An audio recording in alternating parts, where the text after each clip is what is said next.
you. Allah says the human being has no doubt been created in endless and exhausting struggle. Exhausting, endless, laborsome struggle. That's what He says about the human being. Now remember the surah began with La. Because the human being incorrectly thought when Allah gives him prestige and honor, then his troubles are over and he's been honored. And when the risk goes away, then he feels like his Lord has humiliated him. فَيَقُولُ رَبِّي أَهَانًا. He says, my Lord has humiliated me. But now we are learning, no. That's not true at all. لا أقسم بهذا البلد وأنت حل بهذا البلد ووالد وما ولد لقد خلقنا الإنسان في كبد implies no matter what your financial situation, no matter what people think of you, whether people think you have an easy life or hard life, or whether you think you have an easy life or hard life, each and every human being is created in an intense struggle. An intense struggle. And the way Mufti Muhammad Shafi' rahimahullah commented on this ayah is very beautiful. He said, no matter where you come from, human beings never stop worrying. Human beings are never, ever free of worry.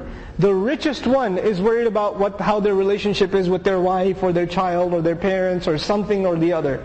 Maybe it's something trivial to you, but it's something that bothers them and increases their blood pressure and they have to take pills for it. And it's the things that stress people in different parts of the world are drastically different.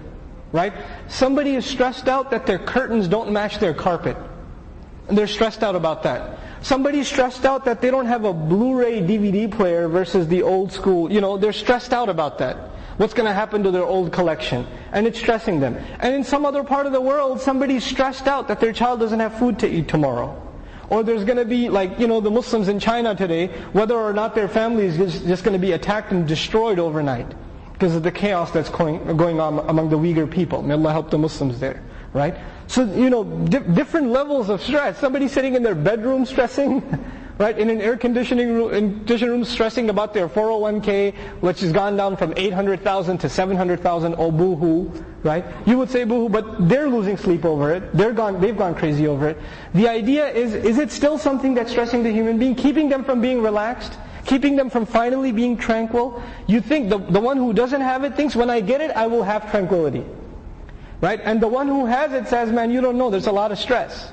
It's a lot of stress. So Allah lets you know, no matter what your situation, you are in kabad. You are in enormous struggle. Now the other thing that's really important to note here is, there are two paths that are going to be talked about in this surah. The path of Allah, the right way, right? And the path of other than Allah. You could follow a path which you follow Allah's dictates, and that's going to be a struggle. Or you could follow what you want to do. But guess what? Both of them are a struggle. Neither of them is easy. You think one is easy and one is hard, but in both of them there's trouble.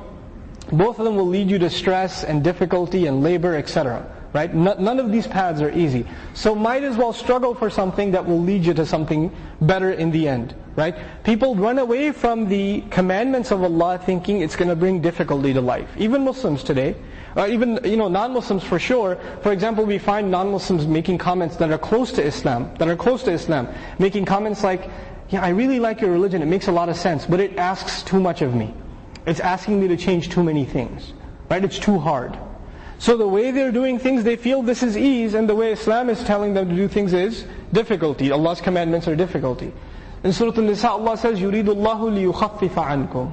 Allah intends to lighten your burden from you. Meaning your life is full of burdens, you follow His commandments, and it will become light. And this is in the context of ahkam, rulings that Allah passes in the surah. Allah knows what's better for you. The medicine tastes sour, but it's good for you. It brings ease and comfort and relaxation to you. So we'll talk more about that as the surah continues, inshaAllah ta'ala. So لَقَدْ خَلَقْنَا الْإِنسَانَ فِي كَبَدٍ. The word kabad means the middle of the day, which for the Arabs is the toughest part of the day. It also means to be immersed in the middle of a sand dune, meaning it's the hardest for you to walk when your feet are ingrained in the sand and it's trouble walking. Toil, calamity, exhaustion. The word kabad also actually refers to liver, and kibd was actually used when your liver gets injured. When your liver gets injured. And so now Allah Azza wa Jal says, أَيَحْسَبُ أَن لَن يَقْدِرَ عَلَيْهِ أَحَدٍ. This human being is created in struggle. And Allah mentions the psychological conflict of the human being. Probably many of you can identify with this psychological conflict. On the inside there is this stress and this worry. Maybe this worry is about your finances. Maybe this worry is about your reputation among people. Maybe this, it's about your education, etc. Whatever it may be. But the human being is stressed out and he's in this qabd, in this labor, constantly exhausted in this labor. But at the same time, he has to maintain this reputation of strength and, I'm not weak, I don't need any help, and nobody's like, I'm number one, that sort of thing, on the outside. You have a lot of this, it's manifest in our society most clearly among celebrities, like musicians and artists and things like that. On the outside, I'm number one, and this and that, and on the inside, they're overdosing on pills and killing themselves. And they're depressed and they suffer from severe psychological trauma. But on the outside, these are the most confident people, and they want, everybody should be like me, and everybody wants to be like me, sort of thing. So there's this conflict. Now look at this, the other side. On the one hand, the human being is created in struggle, and on the other, at the same time, أَيَحْسَبُ أَن لَّن يَقْدِرَ عَلَيْهِ أَحَدٌ.